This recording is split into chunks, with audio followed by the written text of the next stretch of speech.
पण बालविवाहामध्ये सहभागी होणारे दोन्ही कुटुंब, तिथले भटजी, तिथलं वाजंत्री, सहभागी होणारे ग्रामस्थ, या सगळ्यांवर आपण गुन्हे हे त्या ठिकाणी दाखल करत असतो। त्याच्यामुळे निदर्शनास येण्याचं प्रमाण हे वाढलेलं आहे।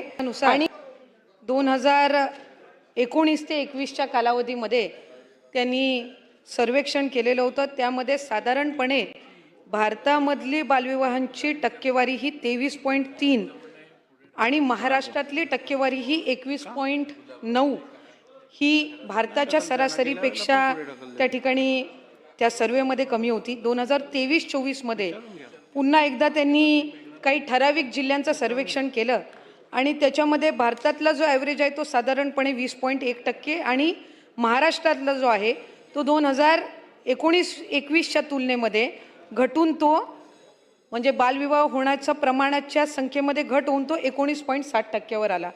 तरी अध्यक्ष महोदय, ज्या महत्त्वपूर्ण विषयाच्या संदर्भामध्ये सन्मान्य सदस्य महोदयांनी या ठिकाणी सूचना केलेल्या आहेत, खरं तर 2018-19च्या कालावधीमध्ये बालविवाह रोखण्यात आलेले 147 होते आणि त्याच्यामधल्या 10 जणांवर FIR दाखल झाला होता।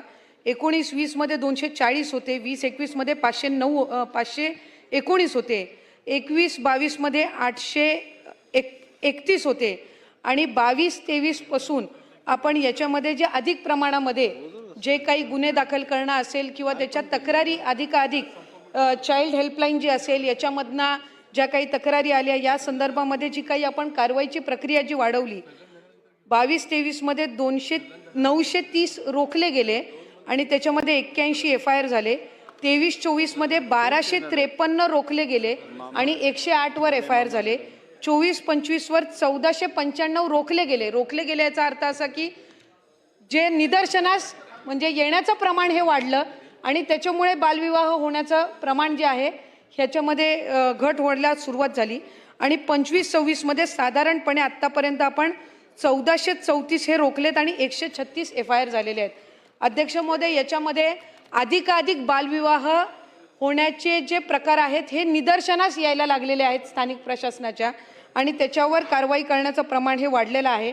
आणि आत्ता आपण बालविवाहामध्ये सहभागी होणारे दोन्ही कुटुंब, तिथले भटजी, तिथलं वाजंत्री, सहभागी होणारे ग्रामस्थ, या सगळ्यांवर आपण गुन्हे हे त्या ठिकाणी दाखल करत असतो। त्याच्यामुळे निदर्शनास येण्याचं प्रमाण हे वाढलेलं आहे। आणि राजस्थानच्या सरकारला जे पत्र दिलेलं आहे ते साधारणपणे लग्नपत्रिकेमध्ये त्यांनी मुलीच्या आणि मुलाचं, वर आणि वधूचं बर्थ डेट त्यांनी त्याच्यामध्ये नमूद करावी असं त्या संदर्भातलं राजस्थानच्या सरकारकडे आपल्या इथून आयोगाकडनं म्हणजे कशा पद्धतीने ते करतायत तर ते अंमलात आणण्याच्या दृष्टिकोनातून महाराष्ट्र सरकारच्या वतीने किंवा विभाग म्हणून आपण त्याच्यामध्ये ग्रामविकास विभाग आणि विधी व न्याय विभाग यांच्यासोबत त्याच्यामध्ये आपण त्यांच्यासोबत समन्वय साधून हे आपल्याही राज्यामध्ये तो नियम आपल्याला आणता येईल का तर या संदर्भामध्ये योग्य ती कारवाई केली जाईल। जिल्हाधिकाऱ्यांच्या अध्यक्षतेखाली जिल्हा कृती दल ग्राम संरक्षण कक्ष तालुका स्तरावर, ग्रामपंचायत स्तरावर हे कार्यरत आहेत आणि ते अधिकाधिक सक्षम करण्याचं काम हे सुरू आहे।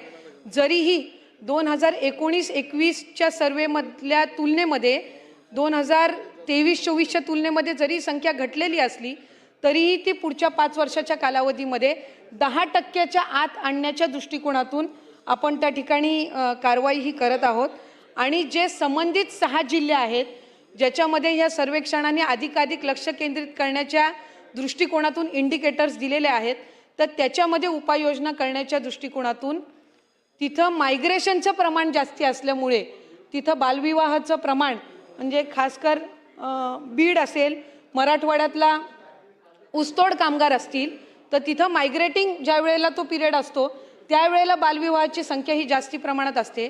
तर अशा वेळेला तिथल्या त्या कामगारांपर्यंत, ऊसतोड कामगारांपर्यंत पोहोचून त्या कालावधीसाठी बालसंगोपन केंद्र, बालगृह याच्यामध्ये त्या मुलांना किंवा मुलींना हे त्यांनी ठेवावं आणि ह्यासाठीची अधिकची सुविधा करण्याची सुद्धा एक तयारी ही विभागाची आणि शासनाची आहे। आज प्रश्न क्रमांक 2 मध्ये बालविवाहामुळे मुलींच्या शिक्षणावर तसेच आरोग्यावर परिणाम होत असून माता मृत्यू आणि कुपोषणाचे प्रमाण वाढत आहे, अशा पद्धतीचा प्रश्न आहे अध्यक्ष महाराज. माझा या ठिकाणी स्पेसिफिक प्रश्न माननीय मंत्री महोदयांना आहे की महाराष्ट्रामध्ये मोठ्या प्रमाणात बालमृत्यूचे प्रमाण वाढतात आहे, त्याची कारण काय नेमकं? तुम्ही म्हणालात एकीकडे थांबायचं चालू आहे, प्रश्नोत्तराचा तास एकीकडे संपलेला बालमृत्यूचं आहे. प्रमाण वाढत. चला नाना भाऊ.